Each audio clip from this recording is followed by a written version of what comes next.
like me. Do your part. Join the movement to a safer Bahamas.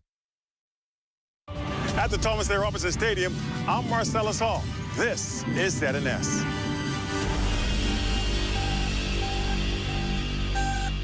The Rundown is brought to you by Commonwealth Brewery Limited.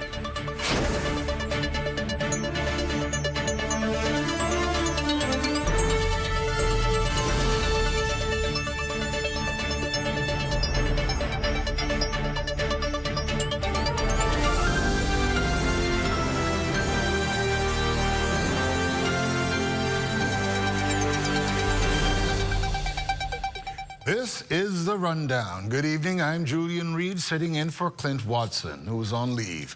We're going to start tonight talking about the economy. The economy continued to expand over the first 3 quarters of 2024, but the available indicators of growth slowed in comparison to 2023. That's the latest data from the central bank in its monthly economic and financial developments for September. The report also showed that the economy continued to benefit from lower inflation in imported goods and services.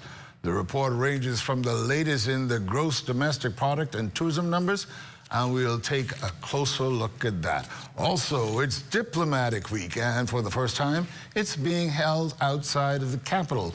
Actually, that is not correct. This is the 3rd time it's being held outside the capital. It's being held in Grand Bahama, the 3rd time since 2005. Now, people are focusing on climate change and centered discussions. Ambassador Ron Pinder will join us a bit later, and we're going to talk about what's going on, what the focus is over the next few days.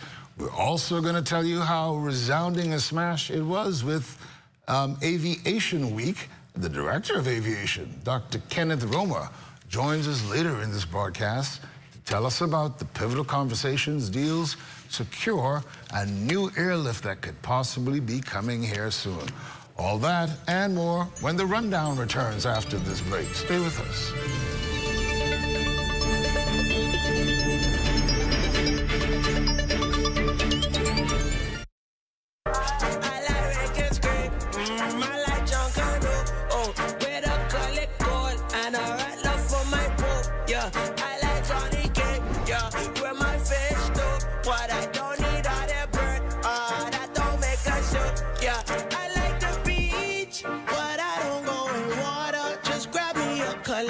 That's the bearer of the Bahamas. I like to go down. Oh yeah.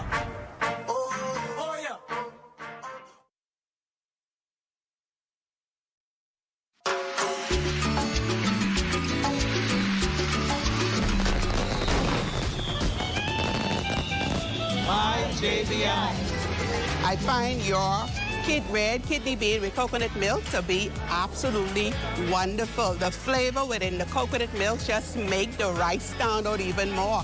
It's been 30 years, and for as long as I've known you, I've always enjoyed your products, especially your coconut water. It's the closest thing to getting it fresh out of the coconut itself. Thank you so much. Thank you so much for this delicious coconut water. It's the best on the market. JBI coconut water has always been my choice of coconut water because it's just the closest thing to the natural thing. They're always on stock, and I love it. Try JBI. Happy anniversary, JBI. Congratulations on your 30th year. Happy anniversary, JBI. Thank you, Bahamas. Is the Little Caesars Stuffed Crust Pizza. Get more pizza for less money. Only $12. It's a whole new level of pizza with cheese stuffed crust so spectacular that there's nothing left. Pizza. A delicious pepperoni pizza with the crust stuffed with lots of cheese and brushed with butter and garlic flavor and sprinkled with Parmesan cheese. Hot and ready Thursday to Saturday between 4 and 8 for only $12. Simply irresistible. And only at Little Caesars. Pizza.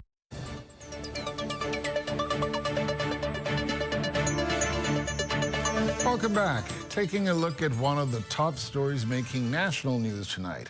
The central bank released its monthly economic and financial developments for September 24 today, and the first 3 quarters of 2024 saw the local economy expanding. The downside, though, is that the growth slowed compared to what was realized in 2023. Was the central bank caught off guard? Well, not based on what its governor, John Roll, who shared All of this at this morning's monthly briefing. As Mr. Roll tells it, this was expected. These trends are further in line with the expected leveling off in gains since the economy completed its recovery from the pandemic.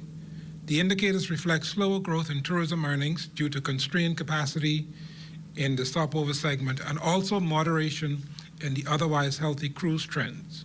In addition, foreign investments are supporting sustained construction activity and, along with tourism, employment growth. Well, the central bank governor also revealed lowered inflation has also been a plus for the economy. All in all, though, there's every expectation of overall growth this year as well as in 2025, albeit more subdued. Though positive, on balance, a range of factors affect tourism. Cruise capacity has the potential to expand further if local supply-side conditions continue to strengthen. Meanwhile, the demand-side conditions continue to strengthen. Meanwhile, the demand-side forecasts are less uncertain for stopover visitors, given the averted risk of a recession in the United States and other major economies. Moreover, the projected reduction in major central bank interest rates as inflation comes under control increases the ease of funding for potential foreign investments, and it reduces the expected cost of servicing the government's existing foreign currency debt. Well, it's time to regroup, strategize, and be reminded of their mission. Bahamian diplomats and others in the diplomatic corps are in Grand Bahama this week. We'll tell you why and what their plans are right after this.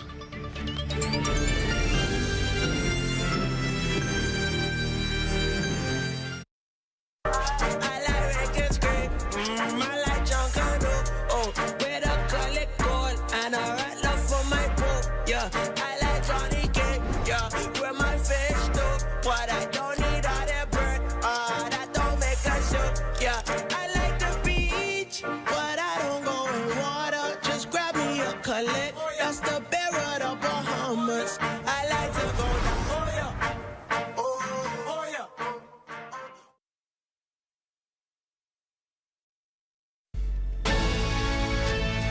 There are over 3 million shipwrecks on the ocean floor, just waiting to be found.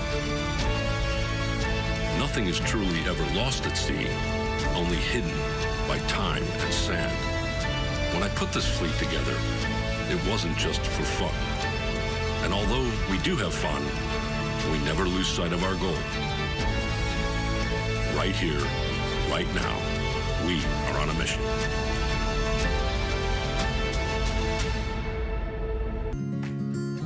Our company offers a simple philosophy, open hands. What do open hands mean? If you keep your hands closed, nothing comes in, nothing goes out.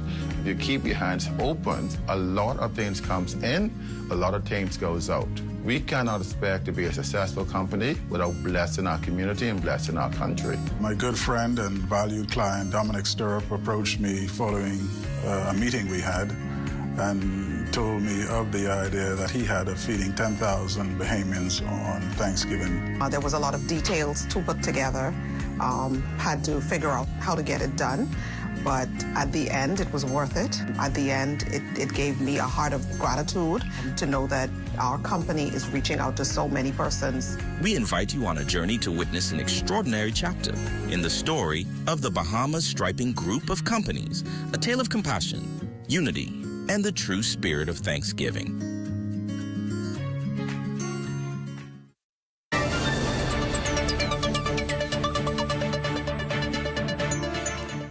This week, Bahamian diplomats and foreign diplomats accredited to the Bahamas are in Grand Bahama for the annual Diplomatic Week. It's a celebration of the country's foreign relations and a tribute to the work of diplomats.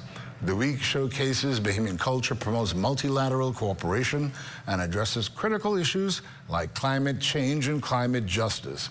In fact, climate change is the nucleus of the diplomats' discussions this week.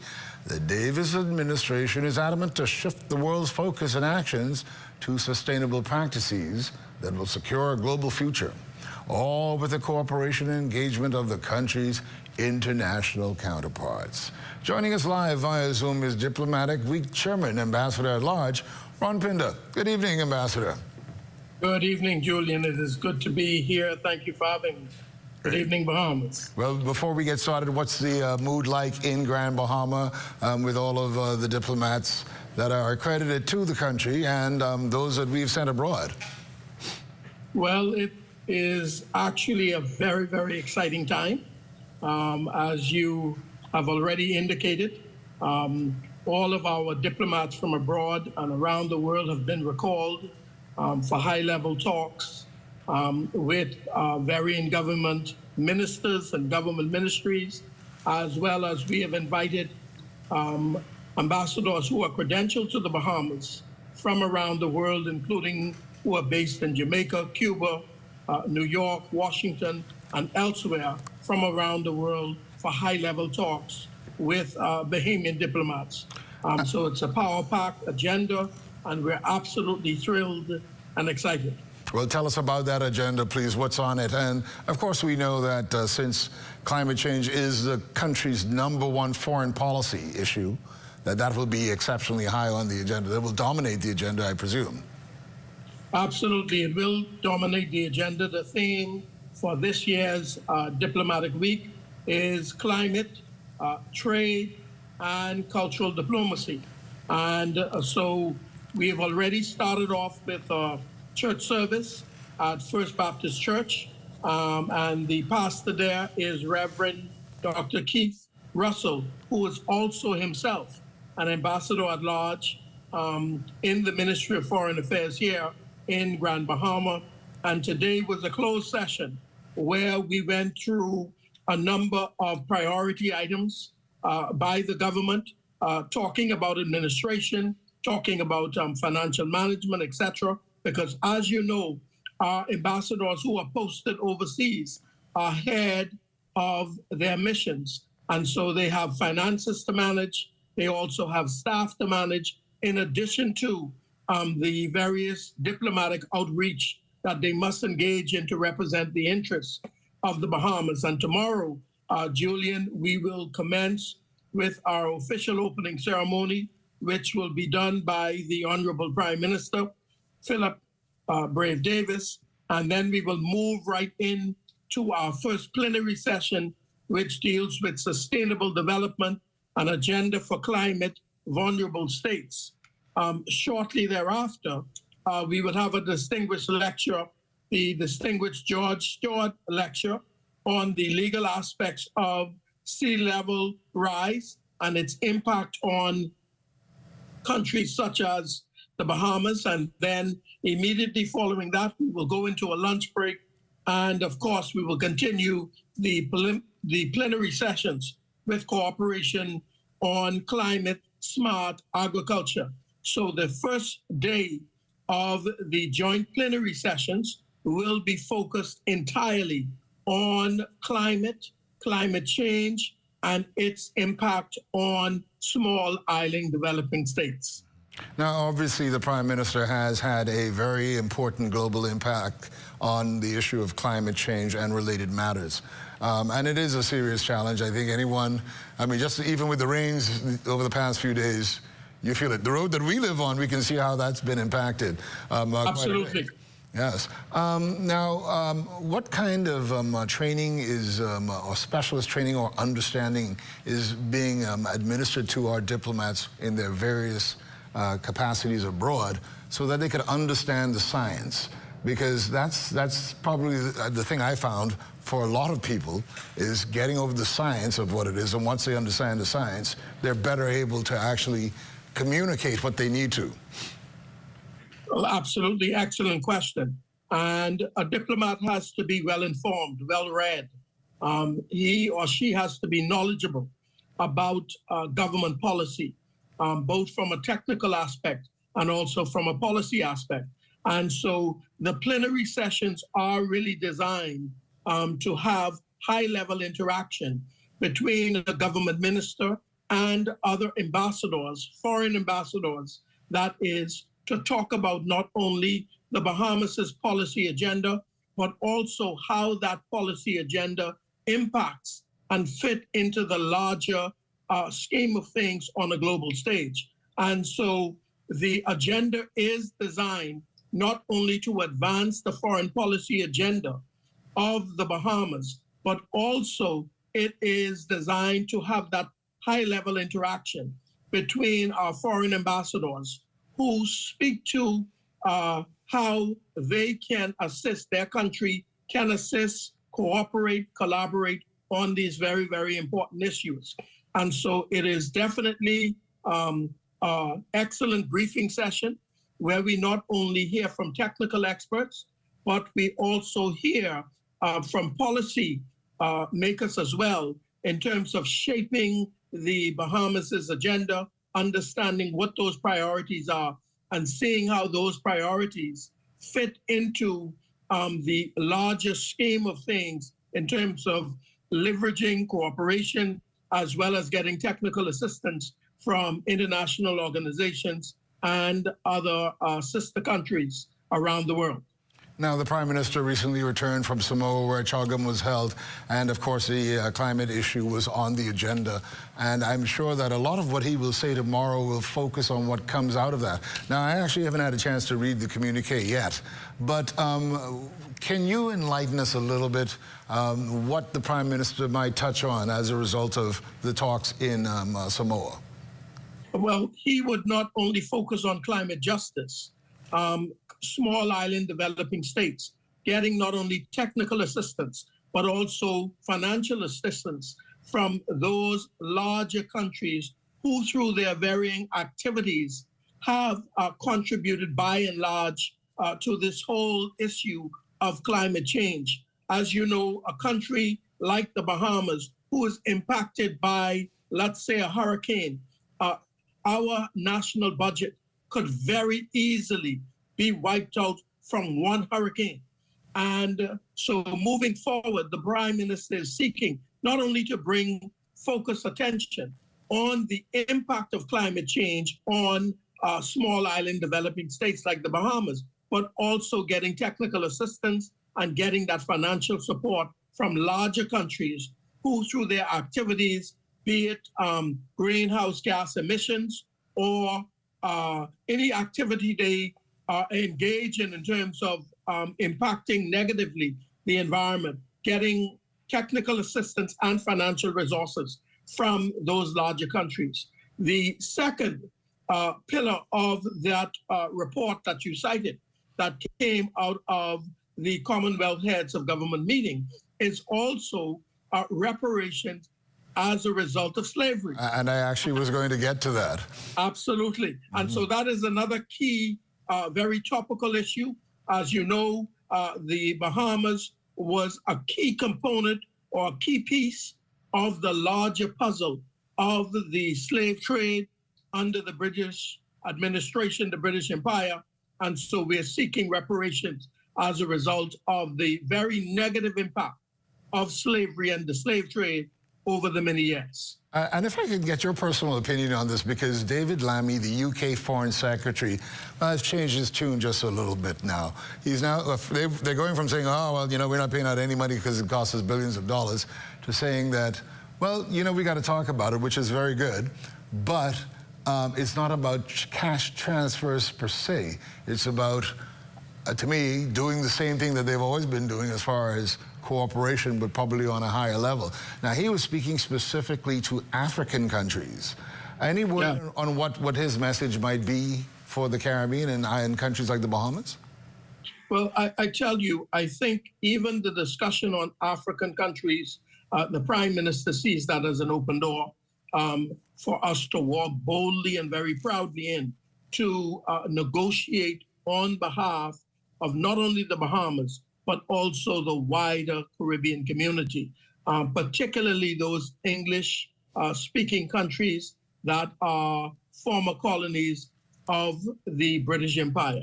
And I think that that underscores the fact that they have moved away from simply brushing this issue aside to seriously sitting down, negotiating and discussing this issue and seeing how slavery and the entire slave trade negatively impacted not only the world, but this region in particular.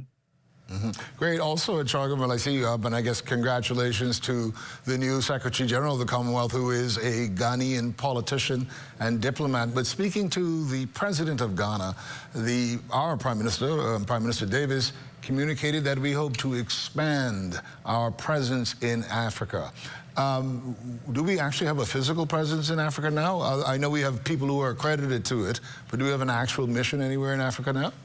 No, that is under active consideration right now. As you know, we have His Excellency Andrew Wilson, yes, who is our ambassador, non-resident ambassador to Ghana. We're in active discussions right now, seeing where it is best to strategically place a physical presence on the African continent. And so the government is looking at a number of options, and which will be the best location to represent our interests and perhaps even the interests of the wider Caribbean community. Sometimes when the Bahamian public hear about a diplomat or an ambassador or even foreign travel, there is a negative connotation associated with it in certain circles. But the world is now more interdependent, more than ever. And so it is important that a country not only has its interests represented, but also to be strategically placed in the world so as to be around the table, so as to not only represent its own interests, but also the wider interests of the region that a country is in. Great. Ambassador, we have to take a break right now, but please stay with us because we have a lot more to talk about. Great. Certainly. We'll be back on the rundown right after this.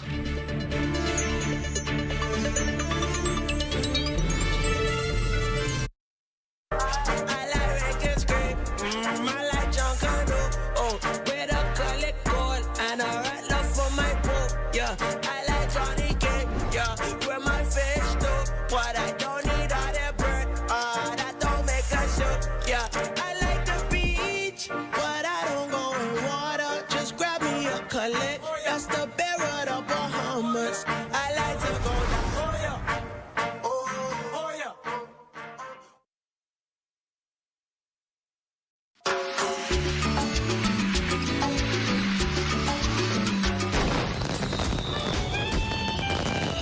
My JBI. Thank you for providing quality products for the Bahamian table for over 30 years. I really love all your products, but my favorite is the kidney bean with coconut milk. I use this with my peas and rice. I use it in my vegetable soup. I use this in my pea soup and dumpling. I love it. It has a wonderful flavor. So, on your 30th anniversary, I just want to wish you all the best and make millions. I absolutely love the products that you guys have. My favorite has to be the coconut water because it tastes just like coconut water at home. Try JBI. Happy 30th anniversary, JBI. Keep doing what you're doing, and I hope you have another 30 years. Thank you, Bahamas. Hardware is the helpful place. Everything you need under one roof, from electrical, paint, plumbing, outdoor, barbecue, automotive, lawn and garden, pet supply, houseware, and seasons. Hurricane season is now here, so for all your hurricane needs, we have a 25% off bargain zone. Hey, thanks. I would have given more stuff, but I didn't bring my money. I thought this was a glove, and I thought everything was free. Finally know what it is now. Ace. We're located on St. Albans Drive, West Bay Street, open Monday to Saturdays from 7 a.m. to 7 p.m. and closed for lunch 2 p.m. to 3 p.m.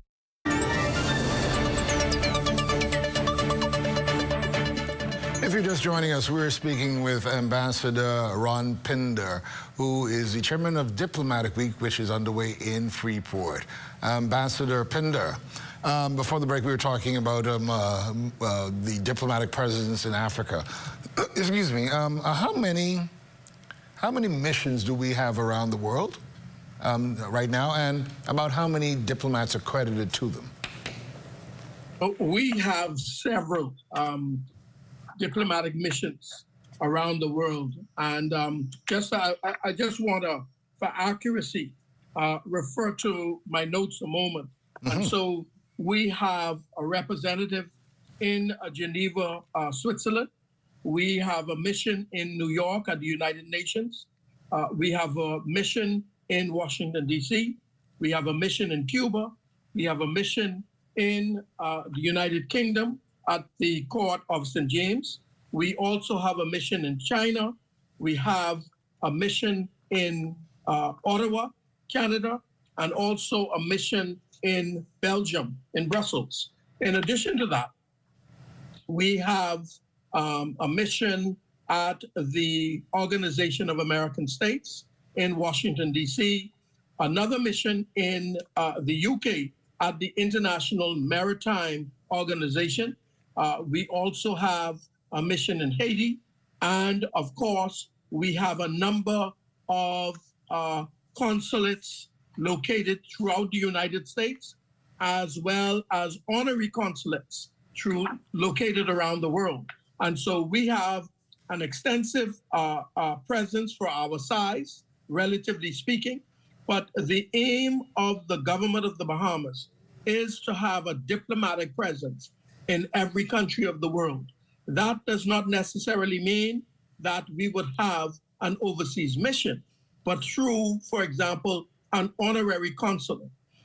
So a Bahamian who lives in a foreign country abroad would be designated as the honorary consul for the Bahamas, representing the interests of the Bahamas in that country, and particularly on a consular level, that is dealing with issues of passport loss, dealing with, for example, the unfortunate loss of life, and also dealing with some policy issues on a smaller level. So the government of the Bahamas is seeking to have the interests of Bahamians of the country represented in every single country of the world, because we believe that wherever a Bahamian is, whether it's through business, whether it's through education, whether it's through work, or simply being a tourist, we believe that the resources of the government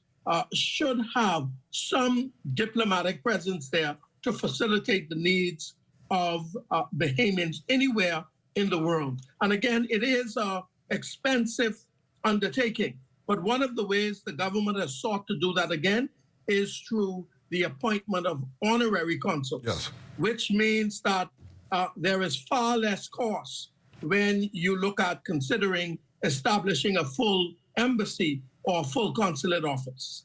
Let's speak a little bit about the Foreign Service Institute and how critical that is to building capacity, particularly because a lot of the people who I've seen who are going abroad have had no experience in international relations.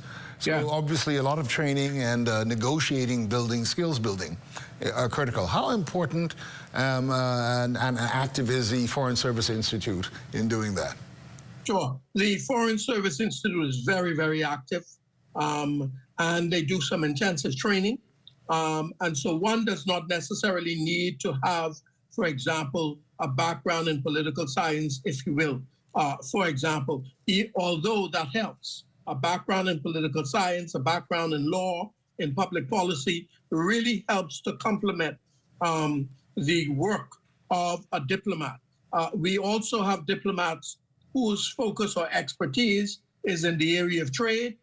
We also have diplomats whose area and focus is in the area of sports, for example. So, for example, Chris Brown is an ambassador at large for sports, and he is seeking to leverage the strategic location of the Bahamas, trying to attract, for example, professional sporting clubs and sporting organizations to the Bahamas to do their spring training, to recruit Bahamian athletes, etc. His focus has also been trying to recruit Bahamian students to expand, for example, their professional capacity in accessing institutions of higher learning to better develop their sporting skills, etc.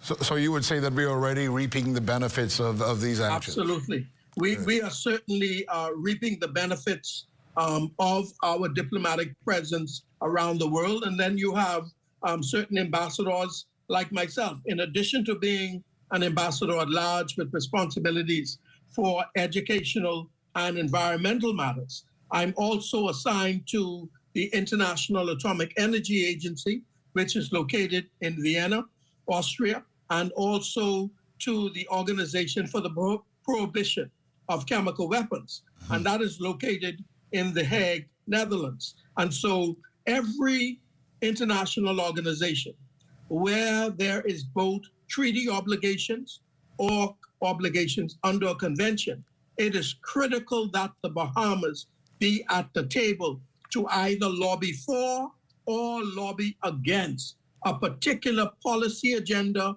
or treaty obligation that may or may not be in the best interest of the Bahamas. Well, my producer's telling me I only have one more question, but I'm going to try to put two in. One about we're actually going for a bid for the UN Security Council in 2026. Obviously, that's going to be on the agenda for Diplomatic Week. Absolutely. And U.S. elections tomorrow. You got to be talking about that. Yes. Well, the focus on the following day is entirely on our candidacy for the Security Council. As you know, there is a lot going on in the world, and what we will seek to showcase to our diplomatic colleagues from around the world is the important role that a small island developing state like the Bahamas plays being at the table of the Security Council. And it's so important for the Bahamas not only to be at the table, but also to be able to negotiate for and negotiate with and to lobby with other countries of the world. Because oftentimes in international organization, it is one country, one vote. It does not matter the size. And so what we will seek to do is not only share our policy agenda, but also bring to the fore those policy agendas that impact directly small island developing states, not only in the Caribbean region, but also around the world.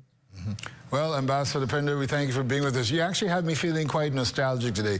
You may or may not know that I was actually the first Bahamian negotiator on the Foreign Service side of the Biodiversity Convention, under the expertise of Dr. Donald Cooper. This is way back in 1989, but still a wonderful experience that stays with me. But all the best wishes for Diplomatic Week, and we look forward to seeing the merits of all of this work that you're putting into it.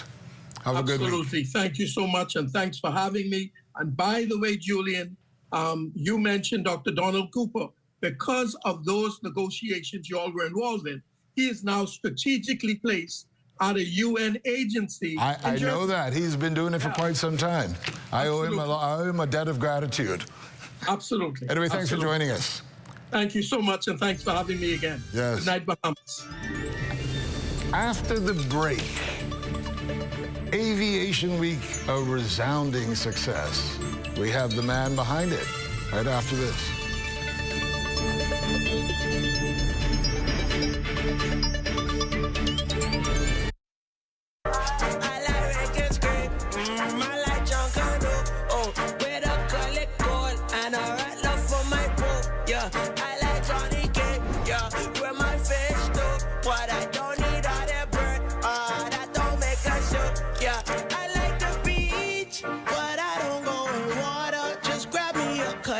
That's the bear of the Bahamas. I like to go down. Oh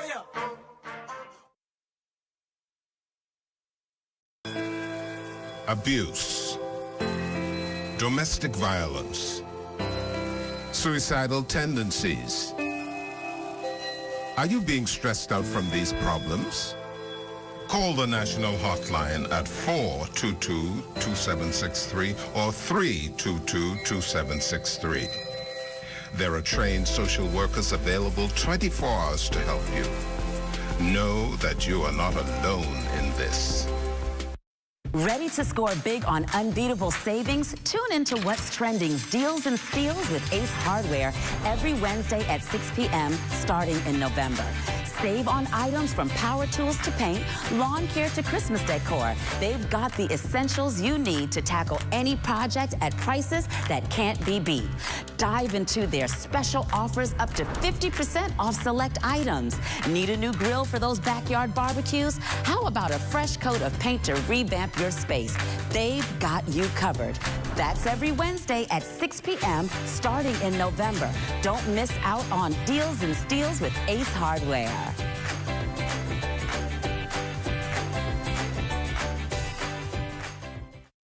Hey, what's up, Mario? Hey, Dale, what's going on? Have you seen ZNS new digital platforms? No. Let me go check it out. Good day, Bahamas. I'm Devontae Hanna, and this is ZNS Digital, where we cater to your news and entertainment needs. Are you a foodie? I thought so. Then look out for Digital Bites. Shining a light on Bahamians and the good that they do, ZNS Digital is home to the sunshine. Keeping up with the latest trends, our original content will keep you entertained. Yeah, that's cool. But have you seen the new website? No, I didn't see it. Let me go look. We're still your most trusted source for news and information. That's ZNS Digital? Yeah, that's ZNS Digital, the people station in your pocket.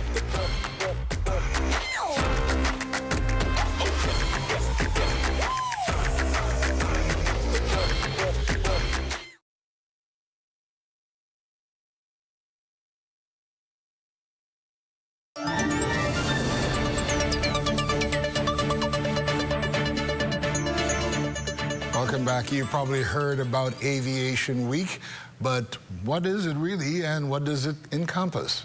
Well, Director of Aviation, Dr. Kenneth Romer, joins us to tell us all about it and the outcomes. Good evening and welcome to The Rundown. Good evening. It's always such a great feeling being in good company. Tell us how Aviation Week came about. Well, in 2023, July the 1st, for the first time in our country's history, we actually developed and put in place a national aviation strategic plan. So notwithstanding the rich legacy of aviation, there has never really been a strategic plan that speaks about the consolidation of aviation, the respective agencies. So we had an 8-pronged plan. Among the 8 prongs, one of them was strengthening strategic partnerships. So we were intentional about not only strategic partnerships with our domestic aviation partners, but also our international partners. You know, a lot of times persons don't understand the magnitude of aviation in the country. When there is a bad incident on an aircraft, persons think about aviation. There's a bad experience perhaps on Bahamas Air or some other carrier. We think about aviation. But aviation, again, is a vast ecosystem. After last week, we consider ourselves as a family.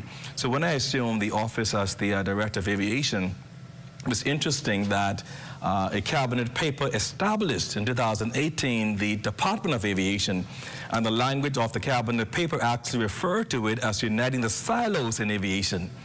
So aviation by nature was somewhat fragmented. We had the operators, we had the regulators, and even though they were all performing really important tasks and functions, we found that they very seldom found themselves at the table considering themselves as family. They were competing agendas, of course, and so a part of our strategic plan among the 8-prong focus areas was really how do we engage strategic partnerships. So this was a theme of this year's aviation. Last year, the Honorable Prime Minister actually, by way of official proclamation, declared that the 4th week in each October will be designated as Aviation Week. So we jump-started Aviation Week last year. We rolled out our policy last year. We spoke about what we were doing, our framework, our strategy. And this second year, we brought all of our partners together. Aviation really has 8 agencies that the government really provides oversight for to the Department of Aviation. So we're looking at air accident. That's really under the Ministry of Transport, again, for policy reasons. You're looking at the Airport Authority, several hundred employees at the Airport Authority. You're looking again at your Bahamas Air and your Bahamas Air Navigation Service Authority. You're looking at your Bimini Airport Development Partners, your Civil Aviation Authority of the Bahamas. You're looking at Nassau Flight Services. You're looking at NAD. So we said Bahamas Air. So when you look at the aviation ecosystem, you have over 4,000 persons who are directly employed in aviation. We call them our partners. But in addition to that, you must think about the correlation and the interdependence between tourism and aviation. Our Deputy Prime Minister Kupo says it this way, that tourism is our country's lifeblood. We know that tourism contributes some 50% towards our GDP. 70% of employment in our country is tourism linked. But tourism might be the lifeblood, aviation is the oxygen. So there cannot be tourism without aviation. You're looking at stopover arrivals. Stopover arrivals, last year we did about 1.8 million stopover arrivals. By terms of their spend, they're spending about 26 times more than the average cruise passenger. So aviation really fuels our economy. It puts heads in beds, or it puts butts in seats. It puts heads in beds and money into the pockets of our entrepreneurs and stakeholders. So aviation is important again to sustaining the economy of our Bahamas. So what do you think is the greatest outcome after last week's meeting? That what you're got a more cohesive operation or mechanism now? Would you say that? I think that we've been trending in the right direction over the past 12 months, but having our partners in one space. In several major events, for the first time, we held the first ever Aviation Stakeholders Awards. And these were not just persons who are what your traditional employees in aviation. We looked at our promotion boards. We celebrated our media partners, who are very important, by the way, in helping to promote and advance aviation. We celebrated our aviation cadets. I'm excited about this one because for the first time in our country's history, we established the Bahamas Aeronautical Academy, and we have the first ever aviation cadet program in the Bahamas. We are training the future of aviation today. So tell us, what is the age requirement to get involved in that? How young can you be to get up for parents who are saying, my 5-year-old is looking up and pointing, the plane, when the plane passes over, and I'm saying there was a good chance that that child is going to end up becoming a pilot, because once aviation's in our blood, it never comes out. But strategically, we are really focusing on our high schools, because we are seeing matriculation from the high schools. We're signing MOUs with major universities across the U.S., flight schools, Aeronautical Academy. We were able to have 2 ladies in January go to Qatar Aeronautical Academy. Really? We're about to sign an MOU with Middle Tennessee State University. We're speaking to Embry-Riddle. We have a Bahamian president there. We have a Bahamian president, Dr. McPhee, who is doing a significant job and is guaranteed placement for our aviation students. And so one of the things we're proud about is we saw the vast ecosystem for aviation, our past aviators. You're looking at honoring for the first time personally Captain Gus Roberts, Captain Paul Arner.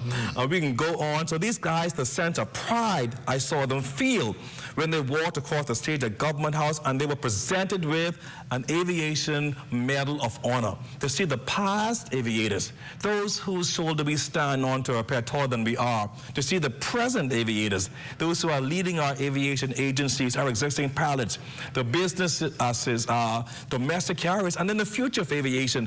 One of the most touching things I saw during the medal honors at the Government House, and we thank Her Excellency again for generously hosting us, we did some posthumous awards. So we saw the son of Captain Baron Ferguson, who suffered again a loss of life in a plane crash. His son came there adorned with aviation badges, wanted to be a pilot. And that's a wonderful, I'm glad you raised that, because there's a point here that I was going to make, because and I, well, his mother, of course, we know very well. And there was a problem with runway lights, right? And we understand that there may have been, I know that the investigation is continuing now with the crash off off Nassau that was heading to Andros. And I understand that lights might have been an issue there. Well, we don't know the outcome of the investigation yet. But what are we doing to ensure that things like that aren't issues? I think we need to address the elephant in the room, and that is we have an aging aviation and airport infrastructure. The Bahamas is unique. The Airport Authority manages some 28 airports across our archipelago. In addition to the Freeport Airport, Grand Bahama International, and Nassau. And so from an infrastructural point of view, it's very difficult and costly to maintain a portfolio of over 60 airports throughout our archipelago. So that's a real problem, because if I remember correctly, during her first time as Transport Minister, Gladys Hannah Martin actually had runway lights installed throughout the family islands. Maintaining these runway lights, again, has become a priority for the Airport Authority. I can say right now, as we speak, we are addressing the solar lighting in Rock Sound. Okay. So what we have asked them to do, and this is 2 or so years ago, we said we want an audit of every single airport. We can't turn a blind eye to the fact that some of our infrastructure is aging, that there are deficiencies, and we can't pass the buck, to be quite frank, when it comes down to addressing things such as the condition of our runways, the lighting. When you look at the airport infrastructure, some of our family islands that are experiencing deficiencies when it comes to the infrastructure, but it has to be aligned with a strategy. And so you really can't plan in isolation. You've got to identify the problems and put a plan to address the problems when they are brought to our attention. So out of this strategic negotiation, if you will, how far out are we looking at, and what is the real objective, let's say 5, 10 years from now? The strategy is a 5-year strategy. And there are particular components of the plan that have been accelerated. For example, we can't wait 5 years to address the state of some of our family island infrastructure. So you discovered now that 2 years ago, year and a half, the government announced what they call the Family Island Renaissance Program that addresses airport infrastructure across a portfolio of some 14 airports. Right now, as we speak, there is active construction taking place now in Bimini. We saw Governor's Harbor had well over $10 million in airport infrastructure. Arthur's Town as well. Arthur's Town. It's really an aggressive program that the government's trying to do all at once, really. All at once, but again, it's a time whose time has come. Again, we're looking medium and long term to address it, but persons in the family islands especially are crying out for attention when it comes to the development of the infrastructure. Again, it's linked again to the economic development of these family islands. It creates opportunities for entrepreneurs and stakeholders. It will cause us now to attract additional airlift, domestic and foreign airlift. And the family islands, again, are perhaps our best kept secret. We know that the majority, the lion's share of our traffic comes into Nassau, Paradise Island, but in tourism, we're promoting things such a multi-destination experience. We want them to come to Nassau, but at the same time, go to Cat Island. But the airlines are saying, well, we can't land in Cat Island. So we're developing new bodies as we speak. We're looking at Arthur's Town. We built a new airport in Great Harbor Key. We're about to relaunch again the Exuma International Airport. We're doing Rock Sound. We went out to tender for Meguana Airport. We're building again a new airport, $80 million, 2 phases in Bimini. So we're building airports. Grand Bahama is getting attention. Because Meguana has one of the largest runways in the country. Has one of the largest runway in the country. It's a beautiful component of our tourism product.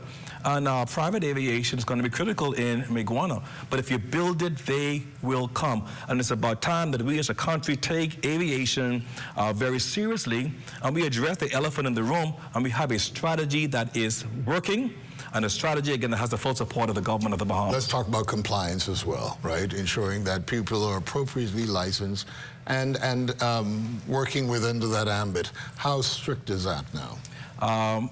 The Civil Aviation Authority of the Bahamas, first was Civil Aviation Department. You're looking at Captain Pat Rolls, Cyril Sant, and others. These persons, again, have been on the other side of the equation. They have flown. They understand the language of aviation. Well, they know the needs. They know the needs also. And so compliance is an imperative of the Civil Aviation Department. We are subject, again, to international audits, ICAO, FAA. And the good thing is we had an IASA audit just several months ago, and we actually maintain Category 1 status. Wow. But it speaks again about the culture of compliance and safety. Safety is everybody's business. And so the Civil Aviation Department of the Bahamas would have recently intensified the campaign. If you see something that looks wrong, that is wrong, please report it.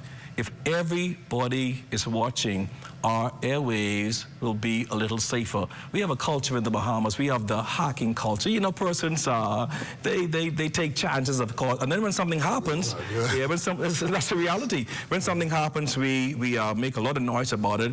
But we have to create a culture of safety and also a culture of excellence, and that must be across the entire aviation ecosystem. What about rules for having co-pilots? Because, and I'm asking this because it always came across my mind. I was going to Meguana, actually with a colleague here from ZNS, and you know, there's a part when you get out from Acklands, all you can see is blue, and I'm like, if this pilot has a heart attack, we're going down. You know what I mean? Is there a regulation or a stipulation that you need to have a co-pilot? Aircrafts, again, speak about minimum staffing requirements. For example, you'll find that some aircrafts would have one cabin attendant, some would have more, based upon the size of the aircraft, again, the specs of the aircraft. So some aircrafts really don't require for there to be a right seat, a second officer. It's a good practice, of course, to have that in the interest of safety, but all aircrafts are not required. For flying a single-engine plane, for example, a Cessna 172, I command that. I do. Okay. All right. But we call sometimes desk pilot, have an FAA written.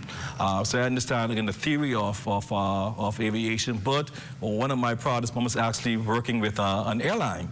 As a COO back in the day. And so pilots are friends. It's a very close-knit community. And so it's a shared responsibility for us to communicate, to keep each other safe, and to do what's right and what's best for aviation. Also honoring the pilots of the past, those who have a sense of pride, those upon whose shoulders we are standing, to engage them in the conversation. And if we do this together, we can take aviation to the next level in our country. If I can take it just a little further, though, because obviously this is a part of aviation, although to a different level. SpaceX is doing some things in this country. Are you involved in that? Yes, Tell us a little bit about that. Yes, we are. When it comes again to SpaceX, aviation, the way it was, is not the way it now is. So there are innovations in aviation. When it comes to the SpaceX program, and the reality is that they are active in our airspace. So they have been having conversations again with our minister responsible for aviation, Civil Aviation Authority, and other regulators. And we're looking at ways now to innovate our aviation product beyond just your commercial aviation. So we're doing SpaceX. At the same time, we're looking at amphibious aviation, your seaplane landings. We have runways. We're familiar with Chalk's Airline. As a matter of fact, Chalk's Airline was the history of aviation began with Chalk's Airline. And Pan American after Chalk's. But we have to go back to amphibious airlift. We have runways in our oceans, and we could now we could become the Maldives of the Caribbean. Not just amphibious airlift, we're also looking at vertical airlifts, luxury helicopters. So we need to diversify our aviation product, move beyond just your commercial aviation, amphibious airlift, SpaceX, vertical airlift, commercial, private aviation, and that's how we diversify our aviation now, all industry. of these other things, I guess, come under aviation too. Of course, you know, we're a little ways away from it here, I assume, but you know, you have air taxis, and I don't mean, I'm talking about ones that can be driven by, you know, ordinary driver's license holders. And then you have these other sort of like mechanisms that take you up in the air. I can't, James Bond type things. Yes. I can't remember the appropriate name for them. Are they legal here? They are. They are. Remember that we are highly regulated. Civil Aviation Authority, when it comes to even operating drones, there is a whole department in our Civil Aviation Authority of Bahamas that actually regulates and licenses anything, again, that flies in our airspace really is subject to regulation. And our Civil Aviation Authority of the Bahamas does a wonderful job when it comes to oversight for anything that relates to aviation. You spoke about airspace. We'd had negotiations for years and years and years. How much of our airspace do we actually control and own now? About 3 years ago, we actually maintained or took greater ownership of our airspace. We're still working again with the FAA, but I think that when it comes to our airspace, we have done ourselves a disservice over the years. When it comes to even, I use it lightly, monetizing our airspace. Persons are consistently traversing our airspace, and the Bahamas really did not benefit when it comes to a financial perspective, again, from oversight, from overflying our airspace. But when you look at BANSA, the Bahamas Air Navigation Services Authority, just about 3 or so years ago, we began to maintain control over our airspace, still working again with with the FAA. There have been, of course, some discussions in the public domain. There were some airlines who would have raised concerns. They've come to the table. They were still active negotiation. But I think we're in a better position today than we were 10 years ago when it comes now to managing our own airspace, demonstrating our sovereign right. Okay, for... Now we spoke about Aviation Week, but we haven't really talked about ALTA very much. In the last few minutes that we have, let's speak a little bit about that. Well, first of all, why that was so important. Yeah, Aviation Week was one for the history books. In addition to having major events such as the stakeholders luncheon, the celebrating our stakeholders, and the historic medal presentation at Government House, we also hosted the ALTA Conference. This is the Association of Latin America Air Transport Association. The Caribbean leaders in aviation were here. Your Latin America leaders in aviation were here, over 400 persons. You're looking at names such as the CEO of your Avianca and your Copa. You're looking at the FAA, the leaders in the FAA. You're looking at ministers of tourism across the Latin America region. What this says to us is that the eyes of the world is really on the Bahamas. This is our third conference actually for the year. We had the IFATCA, the International Federation of Air Traffic Controllers were here. Conference of the Americas were here from throughout the UK and Canada, the United States, the Middle East. They came here just in August, and now in October, we're hosting a major conference for Latin American and Caribbean leaders in aviation. This speaks again about us leveraging our presence in the Latin America community. Reality is that stopovers, direct stopovers, we have an interconnected Caribbean and Latin America is important for the Bahamas. A lot of Bahamians doing business in Brazil. Do Yes. you have any airlift coming directly from Brazil? Or? None direct from Brazil. Are we negotiating? We are negotiating. And so one of the takeaways from this conference is you are going to see a more connected Caribbean and the Bahamas with Latin America. We have Copa Airlines coming, recording Avianca, recording Sky. We're looking at other major carriers. And out of this meeting, then we expect to get a lot more airlift. We expect to get a lot more airlift. We're committed again from tourism also to intensifying our presence in the Latin America region. When you look at the economic value of the Latin America region, they have significant economic value. Their spend is significant. They will stay in destinations longer, and we want to remove the impediment that would prevent them from really having direct flights into Nassau. We're incentivizing direct travel. We're speaking again to the CEO, to network planners, and 2025 is going to be an exciting year, I believe, for the Latin America and the connected Caribbean market for the Bahamas. So, Dr. Kenneth Romer, Director of Aviation in the Ministry of Tourism and Aviation and Investments, thank you so much for being here, and congratulations on your success. And let's hope that all those flights keep coming in. They're going to coming in. We're going to put butts in seats, heads in beds, and money into the pockets of local entrepreneurs and stakeholders. Everybody say amen to that. Well, we thank you all for joining us here on The Rundown. Tomorrow night, we're going to be talking a little bit about the U.S. election and the night after that. So join us, please, on The Rundown. I'm Julian Reed. On behalf of everyone here, good night.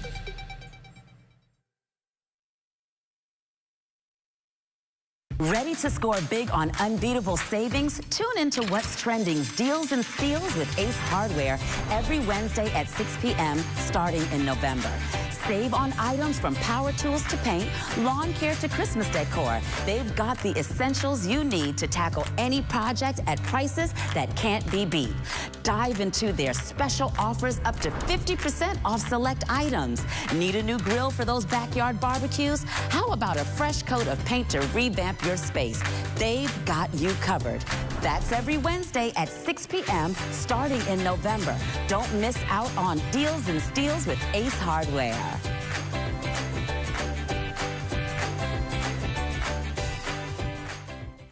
Hey, what's up, Mario? Hey, Dale, what's going on? Have you seen ZNS new digital platforms? No. Let me go check it out. Good day, Bahamas. I'm Devontae Hanna, and this is ZNS Digital, where we cater to your news and entertainment needs. Are you a foodie? I thought so. Then look out for Digital Bites. Shining a light on Bahamians and the good that they do, ZNS Digital is home to the sunshine. Keeping up with the latest trends, our original content will keep you entertained. Yeah, that's cool. But have you seen the new website? No, I didn't see it. Let me go look. We're still your most trusted source for news and information. That's ZNS Digital? Yeah, that's ZNS Digital, the people station in your pocket.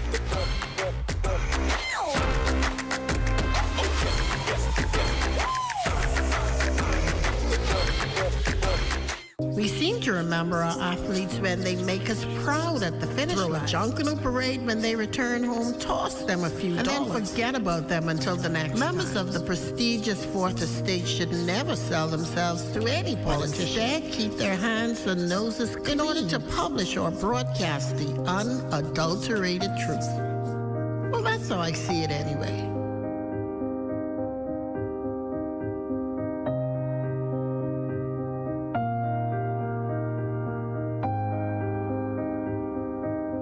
Read as I see it, exclusively at ZNSBahamas.com. New articles premiere on Mondays at 9 a.m.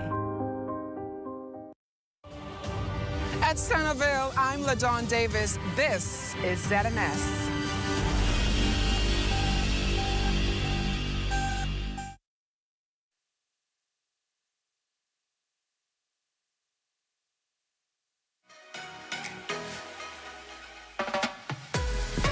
Deals Crazy TV is brought to you by We Buy, You Sell.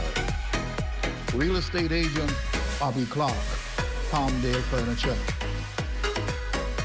Dolphin Transportation and VIP Services. The Home Gallery. Jesse's Kong Salad